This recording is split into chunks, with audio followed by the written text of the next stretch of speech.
Hello everyone, आप सभी कैसे हैं। और मैं आशा करता हूँ आप लोग ठीक होंगे। तो गाइस, जैसा कि आपको पता है कि हम लोग एसएससी जीडी का प्रैक्टिस सेट सॉल्व कर रहे थे, उसी श्रृंखला को हम लोग आगे बढ़ाएंगे और देखेंगे आगे आने वाले क्वेश्चनों को। ठीक है, तो अगर आप लोग चैनल पे नए हैं तो चैनल को सब्सक्राइब करें और वीडियो को ज़्यादा से ज़्यादा शेयर करने की कोशिश करें। ठीक है, तो चलिए आज हम लोग अपनी श्रृंखला को आगे बढ़ाएंगे और देखेंगे 31वां प्रश्न, जिसमें लिखा हुआ है राष्ट्रीय मतदाता दिवस प्रतिवर्ष कब मनाया जाता है। ठीक है, तो पहला क्वेश्चन आपके सामने है, राष्ट्रीय मतदाता दिवस प्रतिवर्ष कब मनाया जाता है। ठीक है, तो मतदाता दिवस कब मनाया जाता है इसको हम लोग अच्छे से देखेंगे कि सबसे पहले तो मतदाता दिवस अगर होता क्या है, ये मनाया क्यों जाता है। तो इसके लिए एक भारतीय संस्था है जिसका नाम है भारतीय निर्वाचन आयोग। क्या नाम है उसका? भारतीय निर्वाचन आयोग। ठीक है, भारतीय निर्वाचन आयोग है। इसकी स्थापना हुई थी 25 जनवरी। ठीक है, कब? 25 जनवरी 1950 को इसकी स्थापना होती है। और इसकी स्थापना होती है और इसी स्थापना के तहत भारत में पहली बार चुनाव करवाए जाते हैं राष्ट्रपति के। ठीक है, पहली बार राष्ट्रपति के चुनाव करवाए जाते हैं। और जैसे ही भारत में पहली बार राष्ट्रपति के चुनाव करवाए जाएंगे तो भारत एक गणतंत्र देश बन जाएगा, क्योंकि इससे पहले भारत गणतंत्र राष्ट्र नहीं था। हालांकि चुनाव हो चुके थे लेकिन गणतंत्र राष्ट्र नहीं बना था। गणतंत्र होने का मतलब होता है कि किसी देश का सर्वोच्च पद उसको इलेक्ट किया जाए, उसका चुनाव किया जाए, उसे हम कहते हैं कि वो गणतंत्र राष्ट्र है। ठीक है, तो राइट आंसर इसका क्या हो जाएगा? तो इसका राइट आंसर हो जाएगा 25 जनवरी को। 25 जनवरी 1950 को भारतीय निर्वाचन आयोग की स्थापना होगी और उसी दिन से मनाया जाने लगा भारतीय राष्ट्रीय मतदाता दिवस। ठीक है, कौन सा? राष्ट्रीय मतदाता दिवस। तो समझ गए। तो अब हम लोग बात करते हैं ऑप्शनों की। सबसे पहले 22 मार्च को कौन सा मनाया जाता है? तो इस दिन मनाया जाता है जल दिवस। कौन सा दिवस? जल दिवस मनाया जाता है। 8 मार्च को मनाया जाता है, 8 मार्च को महिला दिवस मनाया जाता है। कौन सा? महिला दिवस 8 मार्च को मनाया जाता है। जबकि 13 फरवरी को राष्ट्रीय महिला दिवस मनाया जाता है। ठीक है, राष्ट्रीय महिला दिवस। ये 8 मार्च जो है, 8 मार्च जो है इसमें विश्व महिला दिवस मनाया जाता है और 13 फरवरी को राष्ट्रीय महिला दिवस मनाया जाता है। ठीक है, राष्ट्रीय महिला दिवस का मतलब है कि इस दिन क्या हुआ था, इस दिन सरोजनी नायडू, नाम सुने होंगे आप लोग सरोजनी नायडू का। सरोजनी नायडू का इस दिन जन्म हुआ था, यानी कि 13 फरवरी को। ठीक है, 13 फरवरी को इसी दिन से भारत में मनाया जाने लगा राष्ट्रीय महिला दिवस। ठीक है, कौन सा दिवस? तो राष्ट्रीय महिला दिवस मनाया जाने लगा। ठीक है, सरोजनी नायडू उत्तर प्रदेश की पहली राज्यपाल थी, साथ ही उत्तर प्रदेश की पहली महिला राज्यपाल भी कौन हो जाएंगी? तो सरोजनी नायडू हो जाएंगे। अब आप लोगों से मेरा सवाल है कि आप लोग बताइए उत्तर प्रदेश के पहले मुख्यमंत्री कौन थे। ठीक है, उत्तर प्रदेश के पहले मुख्यमंत्री कौन थे? जल्दी जल्दी से कमेंट बॉक्स में टाइप कर दीजिए। ठीक है, तो चलिए बात करते हैं नेक्स्ट की। अब हम लोग बात करते हैं इसी चुनाव आयोग से संबंधित महत्वपूर्ण प्रश्नों को, जो एग्जाम के पॉइंट ऑफ व्यू से बहुत ही अच्छे होने वाले हैं। अच्छे लेवल के क्वेश्चन है और बहुत ही ज़्यादा पूछे जाने वाले क्वेश्चन है। ठीक है, तो पहला लिखा हुआ है, भारत के पहले मुख्य निर्वाचन आयुक्त कौन थे? तो भारत के पहले मुख्य निर्वाचन आयुक्त थे सुकुमार सेन। कौन थे? सुकुमार सेन। ठीक है, सुकुमार सेन जो है ये भारत के पहले मुख्य निर्वाचन आयुक्त थे। भारत की पहली महिला मुख्य निर्वाचन आयुक्त कौन थी, यानी कि मुख्य चुनाव आयुक्त तो कौन थी? तो बता दोगे यहाँ पे रमा देवी। ठीक है, रमा देवी जो थी वो भारत की पहली महिला मुख्य चुनाव आयुक्त थी। इसके बाद महिलाओं को मतदान का अधिकार देने वाला विश्व का पहला देश कौन था? तो महिलाओं को मतदान का अधिकार देने वाला पहला देश था न्यूजीलैंड। ठीक है, कौन सा था? न्यूजीलैंड। और न्यूजीलैंड ने क्रिकेट की टीम में महिला और पुरुषों को भी बराबर राशि देने वाला भी पहला देश बन गया है। इसके बाद मतदान की आयु को 21 वर्ष से घटाकर 18 वर्ष किस संविधान संशोधन के द्वारा किया गया? तो संविधान संशोधन हो जाएगा तुम्हारा 61वां संविधान संशोधन। 61वां संविधान संशोधन 1989 में, 61वां संविधान संशोधन था 1989 में किया गया था। और इस समय पीएम थे तुम्हारे राजीव गांधी। कौन थे? राजीव गांधी उस समय पीएम थे। और इन्हीं के कार्यकाल में 21 वर्ष से घटा के 18 वर्ष आयु कर दी गई मतदान की। ठीक है, तो पहला क्वेश्चन यहाँ से कंप्लीट होता है। तो गाइस, आपको पहला क्वेश्चन कैसा लगा है? आप लोग अगर अच्छा लग रहा है तो आप लोग लाइक करिए और वीडियो में आगे चलते हैं हम लोग। ठीक है, तो चलिए क्वेश्चन नंबर 32वां देखते हैं। 32वां क्वेश्चन आपसे क्या कह रहा है, आप लोग पहले तो पढ़िए इसको और फिर इसका जवाब देने की कोशिश करिए। ठीक है, देखिए क्या लिखा हुआ है। कुक जल संधि निम्नलिखित में से किसको अलग करती है, ठीक है, कुक जल संधि, ठीक है। तो यहाँ पे कुक जल संधि के बारे में पूछ रहा है, तो आप लोग बताइए जल्दी से, कुक जल संधि एक्चुअली में किन दो देशों को अलग करती है, या फिर दो देश हो जाएंगे या फिर एक ही देश हो जाएगा, वो डिपेंड करता है कि सवाल कैसा है, ठीक है। तो कुक जल संधि निम्नलिखित में से किसको अलग करती है? सबसे पहला ऑप्शन है उत्तर कोरिया दक्षिण कोरिया, दूसरा है जर्मनी व फ्रांस, तीसरा है भारत व श्रीलंका, और चौथा है उत्तरी न्यूजीलैंड व दक्षिणी न्यूजीलैंड। आप लोग कमेंट बॉक्स में इसका आंसर दीजिए, तब तक मैं ऑप्शन को पोस्टमार्टम कर देता हूँ मैं। देखिए, उत्तर कोरिया और दक्षिण कोरिया को अलग करती है 38 डिग्री पैरेलल रेखा। कितनी? 38 डिग्री पैरेलल रेखा जो है वो उत्तरी कोरिया को दक्षिणी कोरिया से अलग करेगी। इसके बाद भारत और श्रीलंका को पाक जल संधि, ठीक है, पाक जल संधि, और दूसरी मन्नार की खाड़ी, ठीक है, कौन सी? मन्नार की खाड़ी। मन्नार की खाड़ी किसको किसको अलग करेगी? तो भारत और श्रीलंका को, और दूसरी पाक जल संधि भी किसको किसको? भारत और श्रीलंका को अलग करेगी, ठीक है। अब बात करते हैं उत्तरी न्यूजीलैंड और दक्षिणी न्यूजीलैंड को कौन सी जल संधि अलग करेगी? तो इसको बोलते हैं कुक जल संधि। कौन सी? कुक जल संधि जो है वो उत्तरी न्यूजीलैंड और दक्षिणी न्यूजीलैंड को अलग करेगी। एक्चुअली में जो कुक है ना, कुक वहाँ की एक पर्वत श्रृंखला की सबसे ऊंची चोटी है। यहाँ पर एक पर्वत है आल्पस पर्वत, उसी की एक चोटी है, उसका नाम है कुक, उसी के नाम से यहाँ की जल संधि को रख दिया गया है कुक जल संधि, ठीक है। अब बात आई है न्यूजीलैंड की, तो न्यूजीलैंड की बात अगर हम लोग करेंगे तो न्यूजीलैंड की प्रधानमंत्री का नाम है जेसिका अर्डन। क्या नाम है उनका?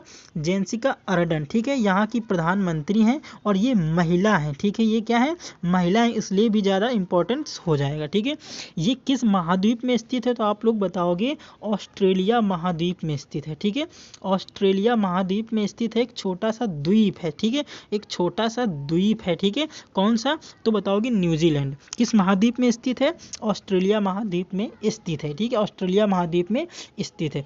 ऑस्ट्रेलिया एक देश भी है और ऑस्ट्रेलिया एक महाद्वीप भी है। ऑस्ट्रेलिया विश्व का कौन से नंबर का देश है क्षेत्रफल के अनुसार में? तो बताओगे विश्व का 6वां सबसे बड़ा देश कौन सा है?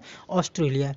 तो उसी महाद्वीप में आता है तुम्हारा न्यूजीलैंड। अब न्यूजीलैंड को मैप में देखने की कोशिश करेंगे और इससे जो भी अहम पॉइंट्स बन सकते हैं वो सारे हम लोग यहाँ पे कवर करने वाले हैं, ठीक है। तो चलिए देखिए, सबसे पहले न्यूजीलैंड का मैप देख लीजिए। न्यूजीलैंड का मैप दो हिस्सों में बटा हुआ है, एक तो है उत्तरी न्यूजीलैंड और दूसरा है तुम्हारा दक्षिणी न्यूजीलैंड, ठीक है, दूसरा दक्षिणी न्यूजीलैंड। ओके, तो न्यूजीलैंड की बात करेंगे तो न्यूजीलैंड दो पार्ट में, उत्तरी और दक्षिणी। उत्तरी न्यूजीलैंड जो है, उत्तरी न्यूजीलैंड में यहाँ पे घास के मैदान हैं, उन्हें बोलते हैं कैंटरबरी। तो सबसे पहला क्वेश्चन तुम्हारा ये हो गया कि जो न्यूजीलैंड है, न्यूजीलैंड के घास के मैदानों को किस नाम से जाना जाता है? तो कैंटरबरी के नाम से जाना जाता है। यहाँ पर एक यहाँ पर बोल सकते हैं, यहाँ पर एक राज्य है जिसको बोलते हैं ऑकलैंड है, ठीक है। क्या है उस राज्य का नाम? ऑकलैंड है। और ये तुम्हारा न्यूजीलैंड का सबसे बड़ा बंदरगाह है, ठीक है, ऑकलैंड न्यूजीलैंड का सबसे बड़ा बंदरगाह है। इसके बाद यहाँ पर एक राज्य स्थित है, राज्य बोल सकते हैं या फिर राज्य की एक सिटी बोल सकते हैं, उसका नाम है वेलिंगटन सिटी। क्या नाम है उसका? वेलिंगटन सिटी है। और यही वेलिंगटन है न्यूजीलैंड की राजधानी, ठीक है। तो न्यूजीलैंड की राजधानी कौन सी हो जाएगी? तो आप लोग बताओगे वेलिंगटन न्यूजीलैंड की राजधानी। वेलिंगटन के नीचे यहाँ पर देखो खाली स्पेस आपको ये वाला दिख रहा होगा, ठीक है। तो ये वाला जो खाली स्टेट है ना, तो इस तरफ जो है, इस तरफ यहाँ पर जो है, यहाँ पर है तस्मान सागर, ठीक है। कौन सा है? यहाँ पर है तस्मान सागर, ठीक है, यहाँ पर तस्मान सागर है और यहाँ पर दक्षिण प्रशांत सागर है, ठीक है। कौन सा है? दक्षिण प्रशांत महासागर है, ठीक है, दक्षिण प्रशांत महासागर है। और इन दोनों को जोड़ेगी कौन? तो ये जोड़ेगी तुम्हारी कुक जल संधि। और उत्तरी न्यूजीलैंड और दक्षिणी न्यूजीलैंड को अलग कौन करेगी? तो कुक जल संधि अलग करेगी, ठीक है। यहाँ से लेके यहाँ तक एक पर्वत है जिसका नाम है आल्पस पर्वत। क्या नाम है? आल्पस पर्वत है। और ये न्यूजीलैंड का सबसे बड़ा पर्वत है, ठीक है। सबसे लंबा पर्वत कौन सा है? आल्पस पर्वत है। और यहीं पर एक चोटी है जिसका नाम है माउंट कुक, ठीक है, माउंट कुक नाम है। इसके बाद ये देख रहे हैं आप, ये है स्टीवर्ट द्वीप। क्या है? स्टीवर्ट द्वीप है। और यहीं से एक जल संधि है, इसका नाम है फोवेक्स जल संधि। ठीक है, क्या है, फॉवेक्स जल संधि। तो यहाँ से जितने क्वेश्चन मैप से बन सकते थे मैंने मैप के सारे क्वेश्चन करवा दिए। एक बार फिर से देख लेते हैं। न्यूजीलैंड की राजधानी क्या है, वेलिंगटन है। न्यूजीलैंड का सबसे बड़ा बंदरगाह कौन सा है, तो ऑकलैंड है। न्यूजीलैंड के घास के मैदानों को किस नाम से जानते हैं, तो कैंटनबरी के नाम से जानते हैं। न्यूजीलैंड में पर्वत कौन सा है, तो आल्प्स पर्वत है। उसकी ऊंची चोटी कौन सी है, माउंट कुक है।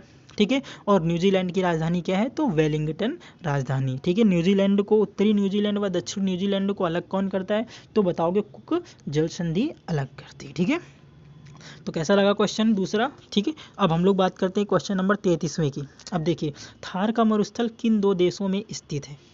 ठीक है, पहले तो क्वेश्चन को पढ़ लीजिए, थार का मरुस्थल किन दो देशों में स्थित है। ठीक है, ये थार का मरुस्थल है ना, इसे ग्रेट इंडियन डेजर्ट के नाम से भी जाना जाता है। ठीक है, ग्रेट इंडियन डेजर्ट के नाम से भी जाना जाता है। ठीक है, ग्रेट इंडियन डेजर्ट के नाम से भी जाना जाता है। और ये भारत व पाकिस्तान दो देशों में स्थित है। कहाँ पर, भारत और पाकिस्तान दो देशों में स्थित है।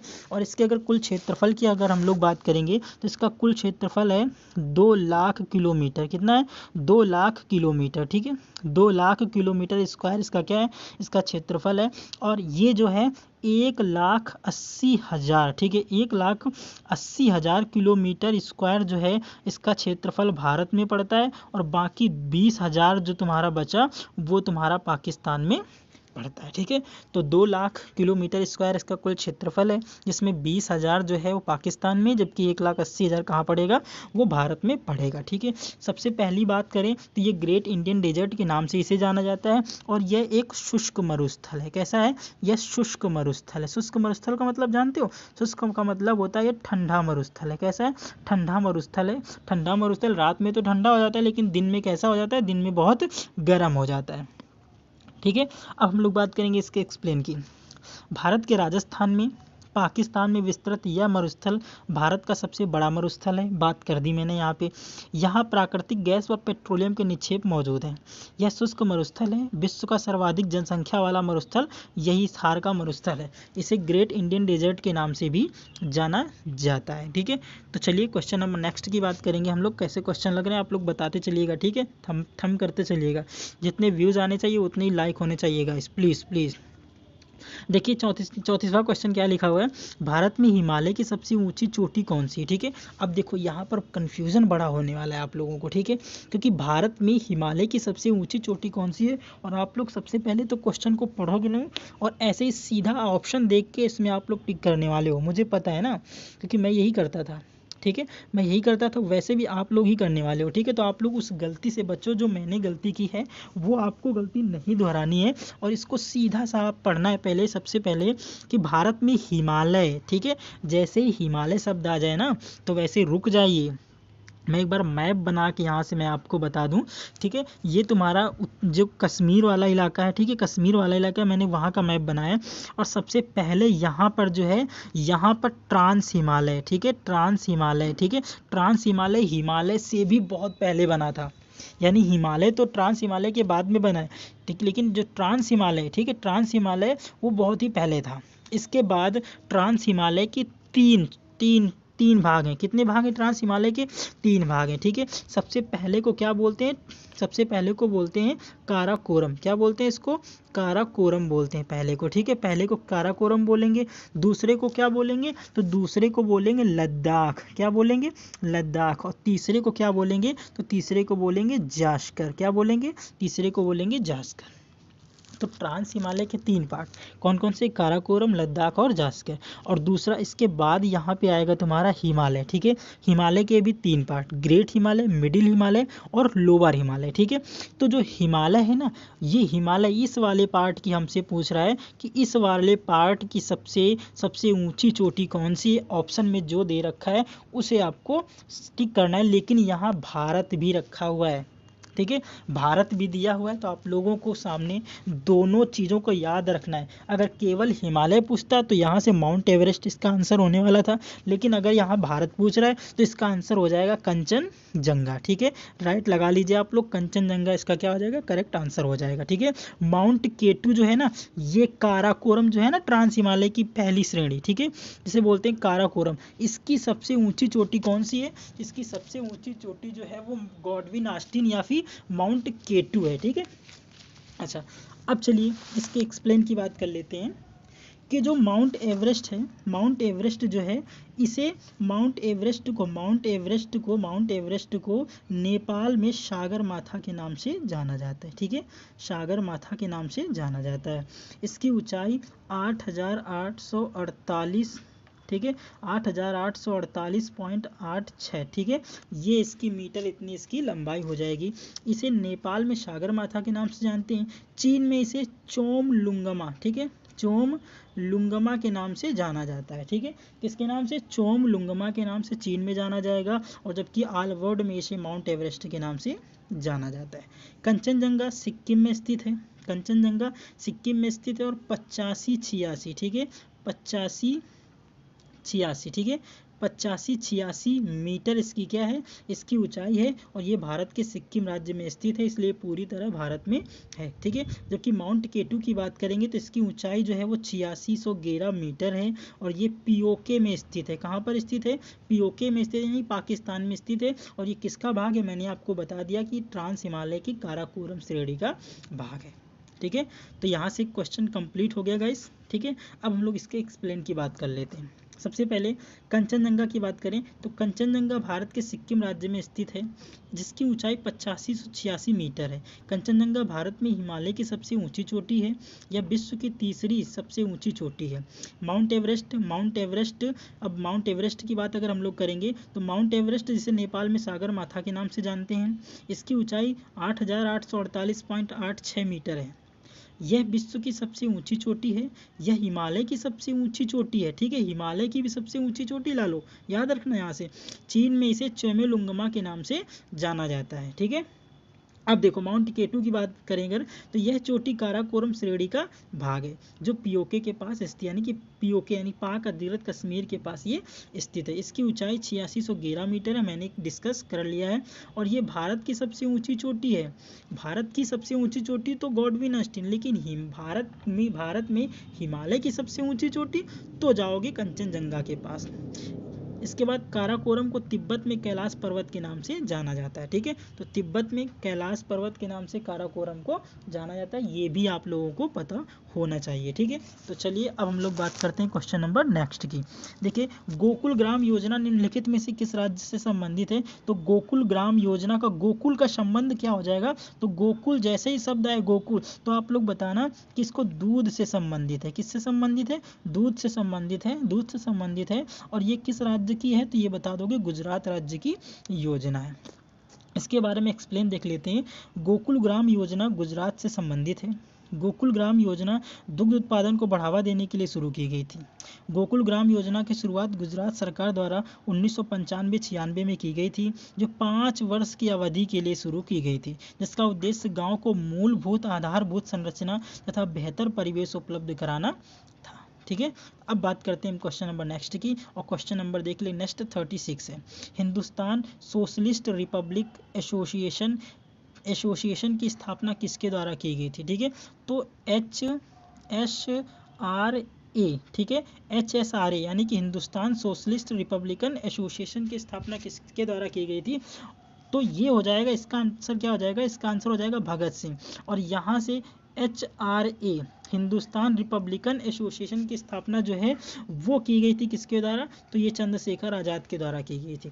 तो अगर इसमें एस लगा दोगे तो वो किसके द्वारा, भगत सिंह के द्वारा, और अगर एस को हटा दोगे तो चंद्रशेखर आज़ाद के द्वारा, ठीक है। इसकी स्थापना कानपुर से की जाती है, जबकि इसकी स्थापना दिल्ली के फिरोज शाह कोटला से की जाती है, ठीक है। दिल्ली का फिरोज शाह कोटला एक क्रिकेट स्टेडियम है जो दिल्ली में स्थित है, वहीं से HSRA की स्थापना की जाती है, जबकि HRA की स्थापना की जाती है कानपुर से, ठीक है।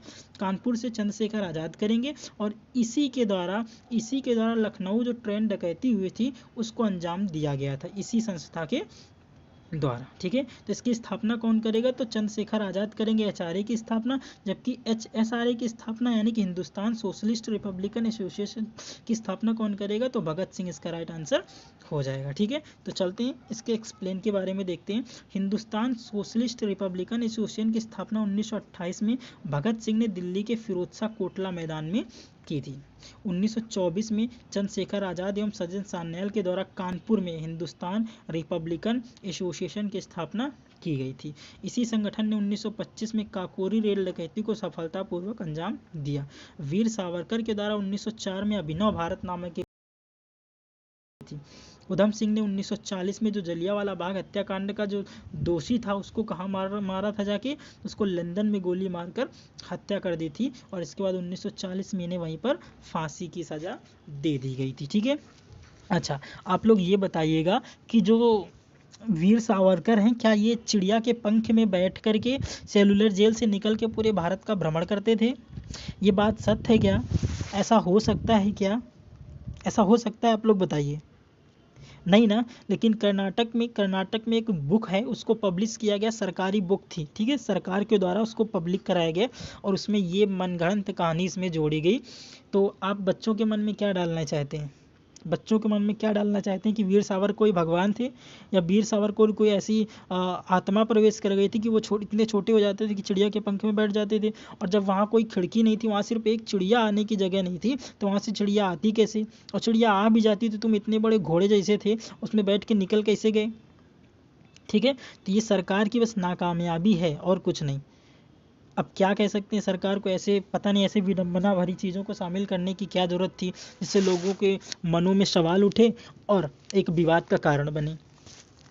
इसके बाद देखिए, नेहरू राष्ट्रभक्त हैं जबकि जिन्ना राजनीतिज्ञ हैं, किसका कथन है? ठीक है, ये जिन्ना वही है यानी कि मोहम्मद अली जिन्ना। ठीक है, मोहम्मद अली जिन्ना की बात कर रहा है कि किसने कहा था कि जो पंडित जवाहरलाल नेहरू एक देशभक्त हैं यानी कि राष्ट्रभक्त हैं, जबकि मोहम्मद अली जिन्ना जो है वो सिर्फ राजनीतिज्ञ हैं। राजनीति के कारण वो देश का बंटवारा भी करवा सकते हैं और हुआ भी ऐसा, करा दिया मोहम्मद अली जिन्ना ने बंटवारा।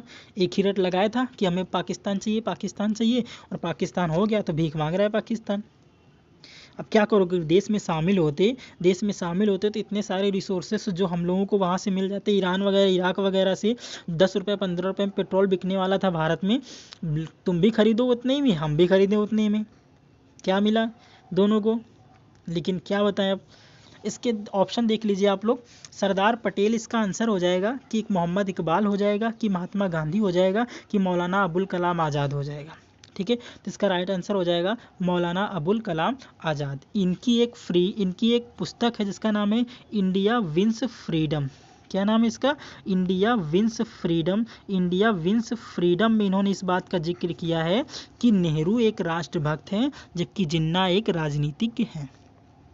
सरदार पटेल जो हैं, इनको सरदार की उपाधि जो है बारदोली सत्याग्रह की महिलाओं के द्वारा दी गई थी। ठीक है, बारदोली सत्याग्रह। ठीक है, बारदोली सत्याग्रह की महिलाओं के द्वारा इनको किसकी उपाधि दी गई थी? तो सरदार की उपाधि दी गई थी। आप लोगों से मेरा सवाल ये है कि आप लोग बताइएगा बारदोली सत्याग्रह कब हुआ था? ठीक है, बारदोली सत्याग्रह कब हुआ था आप लोग बताइएगा ज़रूर कमेंट में टाइप करके। ठीक है, मोहम्मद इकबाल के द्वारा एक नारा दिया गया था, एक सॉन्ग लिखा गया था जिसको बोलते हैं कि सारे जहां से अच्छा। ठीक है, सारे जहां से अच्छा हिंदुस्तान हमारा। ठीक है, हिंदुस्तान हमारा, हम बुलबुलें हैं इसके, यह गुलसिता हमारा। ठीक है, ये किसके द्वारा? तो मोहम्मद इकबाल के द्वारा। महात्मा गांधी की प्रसिद्ध पुस्तकों के नाम आप लोग बता दीजिए। तो मैं पहली लिख रहा हूँ, यहाँ पर पहली हो जाएगी उनकी हिंद स्वराज। ठीक है, कौन सी हो जाएगी? हिंद स्वराज हो जाएगी। और दूसरी का नाम है सत्य के साथ मेरे प्रयोग, ये उनकी आत्मकथा है। ठीक है, आत्मकथा यानी कि बायोग्राफी उनकी कौन सी है? ठीक है, तो बता दोगे हिंद स्वराज और सत्य के साथ मेरे प्रयोग। सत्य के साथ मेरे प्रयोग जो है ये उनकी ऑटोबायोग्राफी जो उनके खुद के द्वारा लिखी गई थी। इसके बाद मौलाना अबुल कलाम आज़ाद ने अपनी पुस्तक इंडिया विंस फ्रीडम में इस कथन का उल्लेख किया है कि नेहरू राष्ट्रभक्त हैं जबकि जिन्ना राजनीतिज्ञ हैं। सरदार पटेल को लौह पुरुष कहा जाता था जो देश के प्रथम उप प्रधानमंत्री और गृह मंत्री थे। सारे जहां से अच्छा हिंदुस्तान हमारा मोहम्मद इकबाल के द्वारा लिखा गया था। महात्मा गांधी ने भारत छोड़ो आंदोलन से करो या मरो का नारा दिया था। ये भी आप लोगों को जानना अति आवश्यक है। ठीक है, अब चलते हैं क्वेश्चन नंबर 38 की बात करते हैं। निम्नलिखित में से कौन सा प्रमुख पर्यटन स्थल शाहजहां के द्वारा नहीं बनवाया गया था? ठीक है, तो यहाँ पर सही से जब सवाल को सही से पढ़ोगे तभी जवाब तक पहुँच पाओगे तुम लोग। नहीं शब्द लिखा हुआ यहाँ पे। ताजमहल क्या शाहजहां के द्वारा बनवाया गया था? हाँ भाई हाँ, ताजमहल तो शाहजहां के द्वारा बनवाया गया था अपनी पत्नी की याद में, ये तो बच्चे बच्चे को पता है। दूसरा शीश महल, ये कहाँ है, तो ये भी बनाया गया था शाहजहां के द्वारा। ये कहाँ पर है, तो आगरा का फोर्ट देखे हो तुम लोग, आगरा के फोर्ट में ही शीश महल स्थित है। कहाँ, आगरा के फोर्ट में। मोती मस्जिद है ना, मोती मस्जिद भी आगरा में भी है, मोती मस्जिद आगरा में भी है, और ये मोती मस्जिद दिल्ली में भी है, ठीक है, दिल्ली में भी है। बीवी का मकबरा जो है ये शाहजहां के द्वारा नहीं बनवाया जाएगा, ये बनवाया जाएगा औरंगजेब के द्वारा, ठीक है, किसके द्वारा, औरंगजेब के द्वारा बनवाया जाएगा, और ये अपनी पत्नी की याद में बनवाएगा औरंगाबाद में, ठीक है, औरंगाबाद में, ठीक है, औरंगाबाद महाराष्ट्र में स्थित है, यहाँ पर है बीवी का मकबरा, ठीक है। तो चलिए अब हम लोग बात करते हैं शाहजहां के द्वारा कौन कौन से प्रमुख स्थल बनाए गए थे, उनकी एक ट्रिक जो है उसके थ्रू मैं आपको समझाने की कोशिश करता हूँ। ताजमहल चीनी की तरह सफ़ेद और शीशे मोती की तरह चमकता है, इसीलिए तो खास है और सबको दीवाना करता है। अब देखना, ताजमहल तो सबको पता है, ताजमहल एक याद कर लेना, ताजमहल, बाकी सब अपने आप से हो जाएंगे। ताजमहल कैसा है, सफ़ेद है ना, तो ताजमहल चीनी की तरह सफ़ेद है, तो चीनी का मतलब हो जाएगा चीनी रोजा, ठीक है, क्या हो जाएगा, चीनी रोजा। चीनी रोजा कहाँ स्थित है, तो ये भी बताओगे, आगरा में स्थित है। कहाँ पर स्थित है, आगरा में स्थित है। इसे किसने बनवाया, इसे भी शाहजहां के द्वारा बनवाया जाएगा। शीशे का मतलब शीश महल, ठीक है, शीशे का मतलब हो जाएगा शीश महल, ठीक है। शीश महल कहाँ स्थित है, तो ये भी आगरा में स्थित है, ठीक है, ये भी आगरा में स्थित है। इसके बाद मोती की तरह चमकता है, यानी कि मोती मस्जिद, ठीक है, कौन सी हो जाएगी, मोती मस्जिद, ठीक है। मोती मस्जिद को किसने बनवाया, तो ये भी कौन बनवाएगा, शाहजहां बनवाएगा, और ये भी कहाँ स्थित है, ये भी आगरा में स्थित है, फोर्ट के जस्ट बगल में, ठीक है, फोर्ट के जस्ट बगल में स्थित है मोती मस्जिद। खास का मतलब वो है खास महल, ठीक है, खास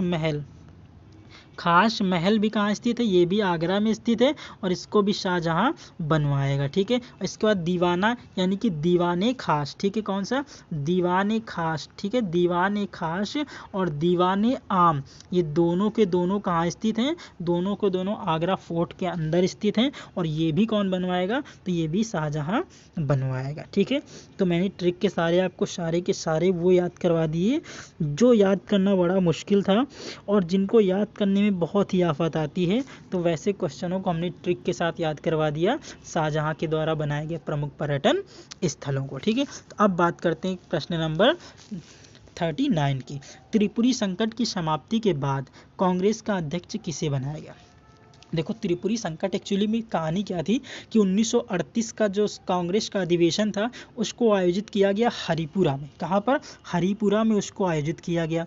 इसका अध्यक्ष चुना जाता है सुभाष चंद्र बोस को, ठीक है, किसको, सुभाष चंद्र बोस को चुना जाता है, ठीक है। सब कुछ सही हो जाता है, तो 1939 में लोग कहते हैं कि फिर से भैया सुभाष चंद्र बोस को चुन लो, ठीक है, फिर सुभाष चंद्र बोस को कांग्रेस का अध्यक्ष चुन लो। बात होती है, लेकिन महात्मा गांधी इसके खिलाफ हो जाते हैं। महात्मा गांधी कहते हैं नहीं भाई, इनको नहीं चुनना चाहिए, लेकिन ज़्यादा लोग पक्ष में थे सुभाष चंद्र बोस के, तो सुभाष चंद्र बोस को चुन लिया जाता है।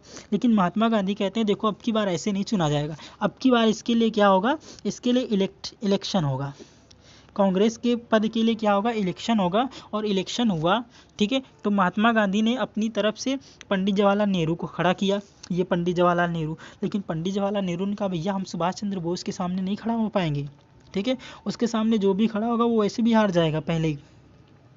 तो पंडित जवाहरलाल नेहरू ने मना कर दिया। इसके बाद क्या हुआ, इसके बाद तुम्हारे डॉक्टर राजेंद्र प्रसाद को खड़ा किया, तो डॉक्टर राजेंद्र प्रसाद ने कहा भैया हम भी नहीं लड़ेंगे, ठीक है, हम भी नहीं लड़ेंगे। और फिर इसके बाद पटाभी सीतारमैया को महात्मा गांधी मना लेते हैं, और पटाभी सीतारमैया क्या करते हैं, लड़ते हैं। लेकिन हुआ क्या, वही जो मंजूर खुदा होना था, पटाभी सीतारमैया हार जाते हैं चुनाव में, और सुभाष चंद्र क्या हो जाते हैं, चुनाव में जीत जाते हैं, ठीक है। तो अध्यक्ष 1939 का बना दिया गया किसे, फिर सुभाष चंद्र बोस को। लेकिन कांग्रेस की जो कमेटी थी, कांग्रेस की कमेटी में विवाद हो गया, इसलिए सुभाष चंद्र बोस ने क्या कर दिया, सुभाष चंद्र बोस ने इस्तीफा दे दिया। और ये जो 1939 वाला जो था ना, ये हुआ था त्रिपुरी में। कहाँ पर, त्रिपुरी मध्य प्रदेश में एक छोटा सा कस्बा स्थित है मध्य प्रदेश में। आप लोग ये ना कहना कि त्रिपुरा लिख रहे थे और त्रिपुरी लिख गया, नहीं, त्रिपुरी है यहाँ पे। तो त्रिपुरी मध्य प्रदेश में स्थित है, जहाँ पर 1939 का कांग्रेस का अधिवेशन हुआ था। इसके बाद सुभाष चंद्र बोस इस्तीफा दे देंगे, और डॉक्टर राजेंद्र प्रसाद को इसमें चुना जाएगा, और इसी घटना को कहते हैं त्रिपुरी संकट। तो त्रिपुरी संकट समझ में आ गया। तो त्रिपुरी संकट में समाप्ति के बाद कांग्रेस का अध्यक्ष किसे चुना गया? तो डॉक्टर राजेंद्र प्रसाद को, यानी कि सी ऑप्शन नंबर क्या हो जाएगा? करेक्ट हो जाएगा। और यही क्वेश्चन यूपी SSC पेट 2022 में पूछा गया था। ठीक है, तो चलते हैं इसके बाद इसके एक्सप्लेन को देख लेते हैं। त्रिपुरी संकट के बाद कांग्रेस का अध्यक्ष डॉक्टर राजेंद्र प्रसाद को चुना गया। त्रिपुरी संकट का संबंध सुभाष चंद्र बोस के अध्यक्ष पद से त्यागपत्र देने के बाद डॉक्टर राजेंद्र प्रसाद को अध्यक्ष बनाए जाने से है। मैंने सब कुछ बता दिया है। 1938 में कांग्रेस का अधिवेशन हरिपुरा में। त्रिपुरी संकट का संबंध सुभाष चंद्र बोस के अध्यक्ष पद से त्यागपत्र देने के बाद डॉक्टर राजेंद्र प्रसाद को अध्यक्ष बनाए जाने से है। मैंने सब कुछ बता दिया है। 1938 में कांग्रेस का अधिवेशन हरिपुरा में सुभाष चंद्र बोस की अध्यक्षता में हुआ। 1939 में कांग्रेस का अधिवेशन त्रिपुरी मध्य प्रदेश में सुभाष चंद्र बोस की अध्यक्षता में हुआ। सुभाष चंद्र बोस ने कांग्रेस की कार्यकारिणी परिषद में मतभेद होने के कारण त्यागपत्र दे दिया और सुभाष चंद्र बोस ने अग्रगामी पार्टी फॉरवर्ड ब्लॉक की स्थापना 1939 में कर दी। ठीक है, इसके बाद लास्ट क्वेश्चन है आज का कि गीता रहस्य नामक ग्रंथ किसके द्वारा लिखा गया था? तो ए पंडित जवाहरलाल नेहरू, बी महात्मा गांधी, सी बाल गंगाधर तिलक और डी गोपाल कृष्ण गोखले। तो इसका राइट आंसर हो जाएगा बाल गंगाधर तिलक। इसका करेक्ट आंसर हो जाएगा बाल गंगाधर तिलक के द्वारा गणेश महोत्सव। ठीक है, गणेश महोत्सव और शिवाजी उत्सव। ठीक है, शिवाजी उत्सव दोनों के दोनों को महाराष्ट्र में शुरू करने का श्रेय जाता है। ठीक है, इसके बारे में मैं ज़्यादा डिटेल में कुछ नहीं बताऊंगा क्योंकि इसको मैंने सेपरेट से वीडियो बना रखा है। उसको मैं डिस्क्रिप्शन बॉक्स में ऐड कर दूंगा, तो आप लोग वहाँ से उस वीडियो को देख सकते हैं। ठीक है, तो मिलते हैं नेक्स्ट वीडियो के साथ। तो आप लोग